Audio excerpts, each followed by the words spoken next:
Hey everyone, it's Pinball like Otaku, and it's time for another toy bargain hunting outing. I got back from my vacation less than 24 hours before these videos were shot. I saw that people were finding some amazing stuff, and I wanted to get in on that ASAP. We'll see if I could get a piece of that pie too. Before that, if you enjoy the content, make sure to drop a like, leave a comment, and sub to the channel. Supers and Patreon are also available methods for additional support. If you happen to come across an ugly turd squirrel today, make sure you shove it down a hole in the ground, and if it tries to escape, smack it with a golden net. It will bring you good luck, health, and fortune.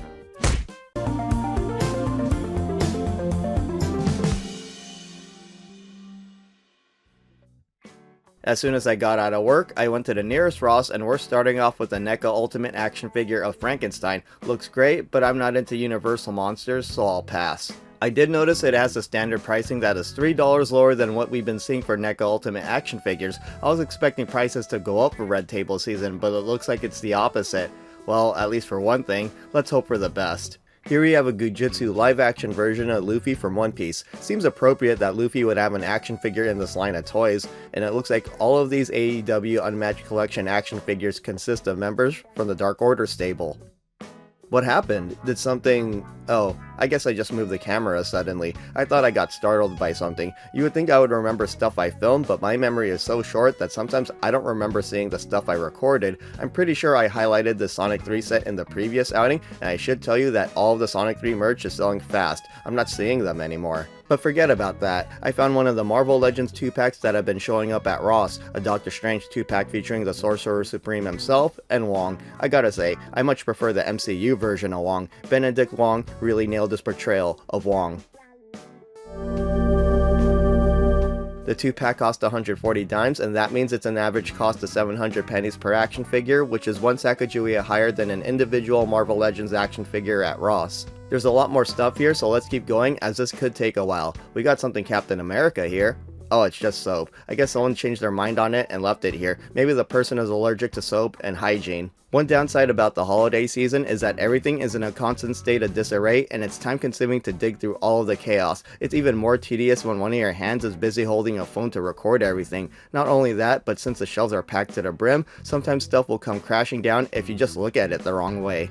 Wow, I'm not really seeing anything else interesting. There's a lot of slop. Was that Marvel Legends Doctor Strange 2-pack really it? I normally would cut this out and go straight to, oh, a Hello Kitty and Friends puzzle. That's cool. Anyways, I would go straight to the next relevant thing, but I think it's important to show as much as I can, at least a few times during the holiday season. Are your discount stores already popping off for Red Table season? If so, let me know the nature of your spoils. And after much perusing, I found a big boy Jurassic World dinosaur action figure. I'm pretty sure I highlighted this Beckel Spinax before because I was wondering if it was an actual dinosaur or a made up one like the Indominus Rex. Something from behind the Dino Lizard thing got my attention, and it was a Color Changers 2-in-1 Jackson Storm from Cars.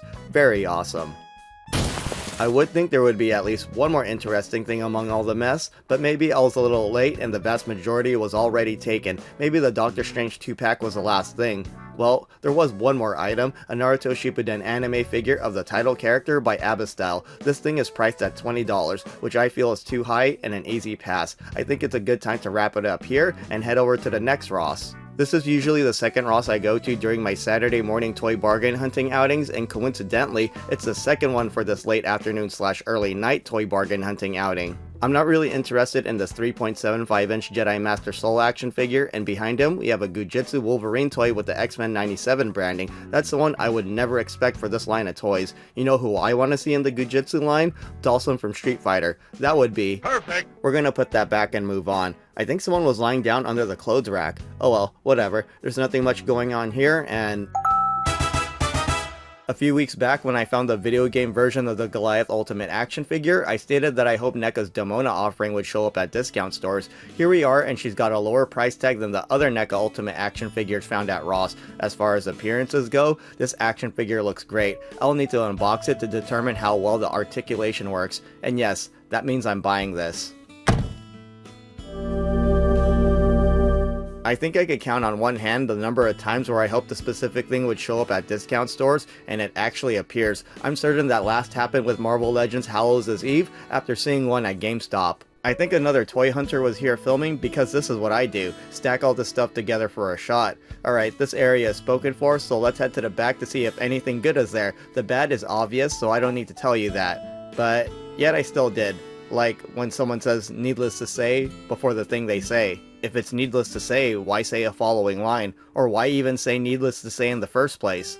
Sorry, I'm going way off tangent. Back to the toy bargain hunting outing. Nothing that stands out too much. I feel like those Mega Bloks Pokemon sets are getting liquidated before LEGO unveil what they have planned for the franchise. I don't think I highlighted this yet, but we have another ABBA style anime figure. This one of Luffy from One Piece. Just from looking at this, I'm not sure if this is worth $20. ABBA style anime figures used to be like 8 to 12 bucks a year or two ago. It seems like they're collecting dust for now. I know I've seen the Sonic Car 3-pack many times, but I feel like the price keeps going up. Maybe I'm just imagining things, and really, they don't look great for 467 pennies each. Every time I see something Transformers and it's not Transformers action figures, I get disappointed. Like, do kids really want a Transformers theme? Never mind that. We got another NECA Ultimate action figure here. Ash from the Evil Dead. That's a very young looking Bruce Campbell. There's plenty of extras, and overall, this is a solid looking action figure with a very groovy price point. It just so happens there was an actual Transformer next to Autolycus, a 20 Clam Legacy United Metal Hawk. The Legacy Evolution version, which has different paint, was sold at Burlington last year for 8 buckaroos. Quite a difference. Not worth it, so it's going back, and it's been a while since I last saw the Metallic Panther vinyl figure variant of the Mr. Beast mascot. Out of the 4 versions, this is the only one I would consider getting, but at this time it's not happening. I need to save that $7 for some awesomer items, if I'm lucky enough to encounter them. It looks like these not amiibo Minecraft figures have not been moving, and it's been quite a number of weeks since I first saw them. Also, something appears to be off with this Invader Zim vinyl figure, like half of it is missing. Oh, I see what happened. The head fell off.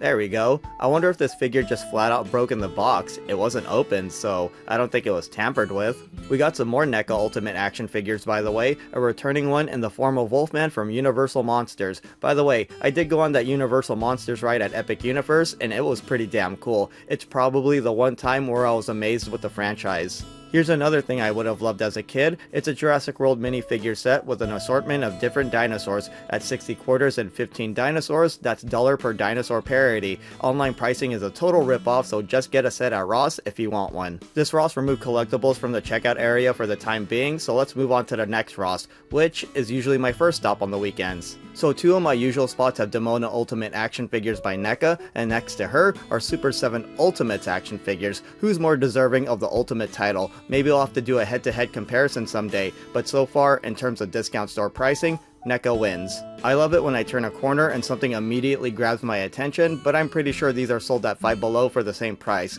Come on Ross, you gotta be more competitive if a rival discount store is selling the same product as you. Ross made some changes to this aisle as there's no more toys on the left side, so I guess we concentrate on this side. We have an AEW Unrivaled Collection action figure of Keith Lee for only 3 smackers. If you're trying to amass a collection of AEW action figures for dirt cheap, Ross has got you covered. By the time I got here, it was already pretty dark, which means I was here much later than usual, but surprisingly, the toy section wasn't looking any worse compared to how it is first thing in the morning. That's kinda surprising. And we have another worthless Sammy Guevara action figure. I don't remember if I said this already, but the guy hasn't been on AEW TV for nearly 2 years. He's mostly been in Ring of Honor, which is basically AEW's show at this point. The end cap was kinda disappointing. There was a lot of Star Wars stuff that doesn't move, and I thought this was a Street Shark at first, but it was just King Shark from DC. A Street Shark would have been much cooler, and I thought that Flash was Iron Man at first, but either way, it wouldn't have mattered because I wasn't interested. We got another Super 7 Ultimates action figure of the G.I. Joe variety for 40 Kennedys. It's Scarlet, and let's see how she looks. Well, she's not bad, but she's not looking good neither. I guess this is where the name Subpar 7 comes from. $20 for something so average looking isn't good in my book. The Rita Repulsa I bought last year looks a lot better. This isn't. My bad, that was on me, but don't worry, nothing broke. I just had to stop recording momentarily to put that back properly, and now we're looking at some anime figures and Funko Pops. Get those crappy ass Dragon Ball Super action figures out of the way. I'm not seeing too much, but here's a 1988 NBA All-Stars Michael Jordan for $8. Why are Michael Jordan Funko Pop figures always on the pricier side? Is there an F them kids tax on those? Doesn't look like there's much here, but is there anything under this huge basketball hoop? I told you this was going to be a common occurrence for the holiday season, and furthermore, I feel like this is pretty much exclusive to Ross. I've never had stuff falling off the shelves because they're overpacked at any other discount store, DD's discounts included. And we have yet another Abba-style anime figure. This time it's Kakashi from the Naruto series. Like Naruto and Luffy we saw earlier, this one's also 20 bucks, and small spoiler, we'll be seeing more stuff by Abba-style in the next outing. The rest of this bit I shot doesn't have anything new. It's all old stuff we've seen before, so I'm gonna skip over to the next thing, which would be to ask if you'd like and sub if you're enjoying the content, or hyping things up for some good vibes. Okay, now we could skip over to the next thing, which is this Animal Crossing Julian's birthday party Lego set for 6 Jeffersons. I always felt bad for Julian because he's the only villager in the set, so no one came to his birthday party and he's celebrating by himself. I know that feeling. Ross seriously has to put some huge price cuts on those Bendy Fix Margot Robbie action figures because they're atrocious and no one's paying their asking price. Got another one of those Godzilla diecast keychain things here. I'll pass like I did with the other one, and with that, onto an uncommon stop, Marshalls. I haven't really been finding anything at Marshalls, and while that may be down to me not going to them as often as Ross, it's been rare that I even see a hint that good stuff has been seen here. Also, the times I do find something, it's overpriced and not worth highlighting in these videos. Case in point, while it's not this exact action figure, I saw this line of Dogman merch at Ross last week. Ross is selling these for 9 smackers while Marshalls is 10. Sure, it's only 10 dimes higher, but why would you buy something at Marshalls when you could save money and buy it for less at Ross? Moving on, we have some Transformers on the lower cost of the spectrum. Surprisingly, we have some 4 Simoleon Transformers Earthspark action figures in boxes this small. I can imagine they're super tiny. I would like to be able to see the Transformers, and I wish they were still confined in boxes with the plastic window. I don't like this exposed windowless packaging because the action figures are fully exposed to the elements and to people who will just pick them apart or have easier access to stealing them. I think the Transformers 1 Robot Battlers cost around $12. It seems like Transformers have taken a price bump at all of the discount stores. I feel like a lot of the $20 Legacy United Transformers I've seen at Ross would have been like 15 clams if they showed up a month prior. Anyways, we're at Marshalls right now, so we don't need to focus on that. There wasn't anything noteworthy in this aisle except for this WWE Legends Brother Love action figure. Random info here, but did you know that Undertaker originally debuted in WWE with Brother Love as his manager and not Paul Bearer? It's time for some more Pokemon Mega Blocks. Here's Machamp, and it looks a lot better than most of the other Pokemon sets I've seen. 20 Sacagaweas at Marshalls, but it's currently available on the Zon for 17 buckaroos. The Kanto starter set doesn't look good, so we'll skip over that to this mini motion Geodude. This is like the Golbat we saw at Ross last time, and it seems a little more premium than the 2 sets we just saw. 1,000 cents at Marshalls, and it's the same price as Amazon. Might as well just buy it from the ladder and save yourself the trip. There's nothing else to see on these shelves, so I'm walking over to the plushie section. Just kidding, I saw the Snoopy Baby Holiday Plush gift set, so are these specifically for babies, or can anyone have them? Like, would it be okay for both Maggie Simpson and Mr. Burns to own them? Am I even making any sense? Probably not. Marshalls had a whole mess of Sanrio Squishmallows here, but they didn't exactly appeal to me. For example, this Tuxedo Sam, while not identical, is very similar to one I already own. Also at 4 Jeffersons each, I'd rather stick with the more cost-effective and larger options at Ross. This Marshalls puts their collectibles in a different area, and for the time being, it's almost exclusively Funko Pop figures. No action figures, nor anime figures. That's gonna be 40 silver Washingtons for sure. Yep, why am I not surprised? And just behind we have a MCU Big Purple, which I cannot deny looks pretty cool. However, the one that steals the show is just below. We have a Pop Ride Oxen and Wagon from the Oregon Trail. I remember playing that game during computer lab time on some old ass Apple II computers. I had so much fun with it, but I never beat the game. So it's quite jarring to see a standard Funko Pop at 100 dimes when this Pop Ride that's like the size of 3 standard Funko Pops costs 75% Jackson. These are some of my favorite Funko Pops, the ones that look like chocolate. It really seems like you could take a bite out of them and they would actually be chocolate and not plastic. I should have gave Willy Wonka more camera time, but he wasn't having it. He was like, "Good day, sir." The Jurassic World Funko Pop figures are rather cool too, but sadly, like most of the things here, they're a little too pricey. I would get that Triceratops at 6 clams for sure. I'm not kidding when I say there's a good selection. During the holidays, Marshalls usually starts with an impressive amount of Funko Pop figures, one that typically puts other discount stores to shame, but they're priced much higher than the previous year. Unless Marshalls and TJ Mids get some Loungefly bags again, I think it's going to be a big thumbs down for them this holiday season. So now we're at GameStop, and the only reason we're here is to pick up a pre-order for a Marvel Legends action figure. To make the most of it, we might as well check out the clearance section as it's buy 2 get 1 free on the action figures and an extra 50% off the clearance goods. The only one that really appealed to me in terms of price was this GameStop exclusive Harpy Lady 3 from the Yu-Gi-Oh series. At that price, it should come out to 5 clams with the promo, but I'm gonna look around a bit more before I make a decision. Sometimes the clearance section has some really good stuff in it, sometimes not. It's really all luck, but I guess you could say the same thing for what we find at the discount stores, right? In regards to this GameStop, there were some interesting things in the clearance section, but even with the promo, the current prices were way too high for my liking. With the buy 2 get 1 free promo on all statues, if you're very crafty with what you choose, you could pretty much get 3 anime figures and it would cost the same if you bought all 3 at Ross with their current normal pricing of 2 paper Hamiltons each. I'm just putting this out there, but I hope that incredible Hulk Homer Simpson action figure makes it to Ross. There was a Masters of the Universe and Thundercats crossover He-Man action figure here that I was interested in buying, but it looks like someone got to it already. I think I'm done checking things out and the GameStop was about to close anyways, so it's time I make my decision on whether or not I want this Harpy Lady 3 Funko Pop figure, and it's affirmative. By the way, I totally forgot to show you all in store what I pre-ordered. It was the Marvel Legends Gamerverse Juggernaut that's based off how he looks in the Marvel fighting games by Capcom. I used some coupon codes to get 6 smackers off, and the best part is because I had a ton of store credit, I paid nothing aside from the $5 pre-order deposit. I wasn't far from my usual Pokemon Center vending machine, but still no dice on anything Mega Evolution. In fact, I've had zero luck getting anything since Mega Evolution hit the vending machines. No point in wasting any more time here, so we're heading over to the final stop of the night, DD's Discounts, and wow, I'm loving what I'm seeing. It's like 8 PM and look at how neat this is. It looks untouched. Either the customer base for this DD's Discounts is rather clean, or the employees are on top of keeping things organized. We're starting off kinda random here. We have some Pudgy Penguins figures which appear to originally be Macy's exclusives. They're flanked by mini Squishmallows and assorted Funko Pop figures. Further down we have seemingly one of the least popular Turtles of Grayskull action figures, which is Clamp Champ. Too bad for him. And then we got a bunch of those suck-ass Dragon Ball Super Attack Collection action figures. I swear, all this Dragon Ball Super merch are like cockroaches. They just won't go away. Is it gonna get any better?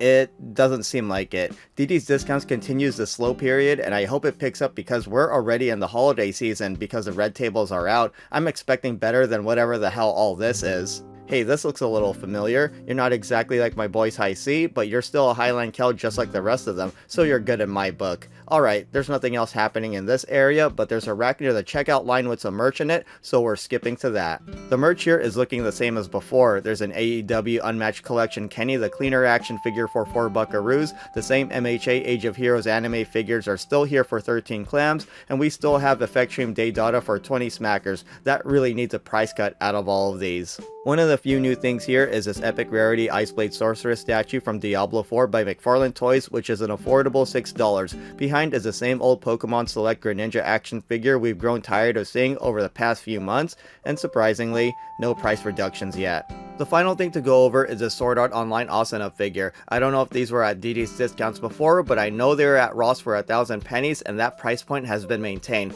That is some good news to me, especially with the constant anime figure price hikes. Like this one for example. That's pretty much it, so why don't we move on to the haul. I didn't find some of those other crazy Marvel Legends finds like the Wolverine and Psylocke 2-pack or the Hulkbuster, but I still came up pretty damn good with what I got.